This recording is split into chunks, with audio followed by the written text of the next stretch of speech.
3.5 বছরের জেল খাটা মানের চাকরি আর চলে গেছে। তার চাকরি চলে গেছে, তাকে তৃণমূল তার সাধারণ সম্পাদক থেকে সরিয়ে দিয়েছে। আমি নাম বললে চাকরি যাবে। তৃণমূলের রাজ্য সাধারণ সম্পাদকের পদ থেকে সরিয়ে দেওয়া হলো কুণাল ঘোষকে। অপসারিত কুণাল ঘোষ তৃণমূলের রাজ্য সাধারণ সম্পাদক পদ থেকে সরিয়ে দেওয়া হলো কুণাল ঘোষকে। সাম্প্রতিককালে করা কুণাল ঘোষের মতামত দলের পরিপন্থী। এগুলি সম্পূর্ণ কুণাল ঘোষের ব্যক্তিগত মতামত। কুণাল ঘোষ যা বলছেন সেগুলো দলের নীতির সঙ্গে একেবারেই সামঞ্জস্যপূর্ণ নয়।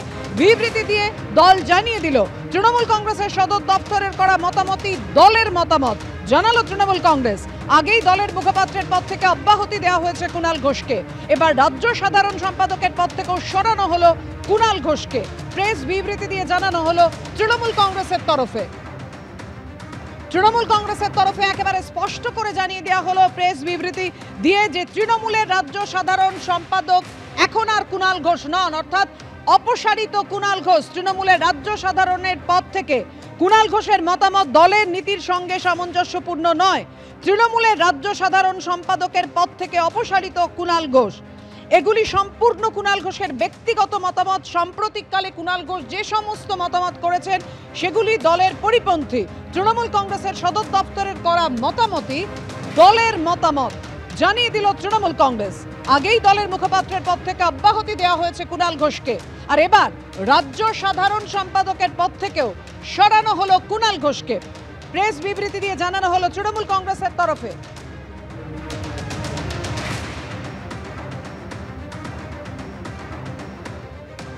আর তারপরে ইঙ্গিতপূর্ণ মন্তব্য কুণাল ঘোষের, তৃণমূল নেতা কুণাল ঘোষের। তিনি বললেন যে আমি তৃণমূলে আছি, তৃণমূলে থাকারই চেষ্টা করব। কি বলেছেন দেখুন।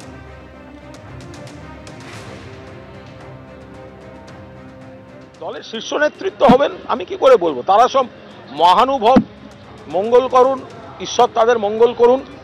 আমি আমি আমি তৃণমূল কংগ্রেসের তৃণমূল কংগ্রেসে ছিলাম, তৃণমূল কংগ্রেসে আছি এবং তৃণমূল কংগ্রেসেই থেকে যাওয়ার চেষ্টা করব। আমি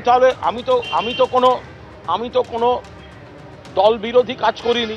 সারা বাংলার তৃণমূল কংগ্রেস কর্মীরা জানেন যে আমি 1993 সালের 21শে জুলাই, যেদিন এই মেয়র রোডের পাশে মমতা ব্যানার্জিকে খুন করার চেষ্টা করেছিল সিপিএম, আমার গাড়িতে করে তুলে নিয়ে জীবনের ঝুঁকি নিয়ে বেরিয়ে গেছিলাম এই কুণাল ঘোষ।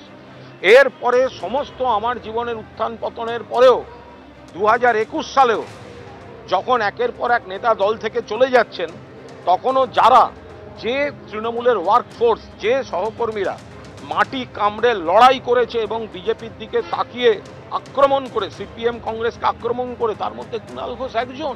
এখন যদি দলের মনে হয় যে না আমার এই প্রেস রিলিজটা প্রাপ্য, তাহলে তাদের ব্যাপার। আমি এইটুকু শুধু বুঝতে পারছি যে আমাকে পার্টি এই ব্যবস্থা নেওয়ায় সব থেকে বেশি খুশি হয়েছে আমার বিরোধী পক্ষরা, অর্থাৎ যাদের আমি আক্রমণ করতাম। ফলে পার্টি এইটুকুও বুঝলো না যে কার মুখে লাগাম পড়াচ্ছে তাতে পার্টির শত্রুরা আনন্দিত হচ্ছে।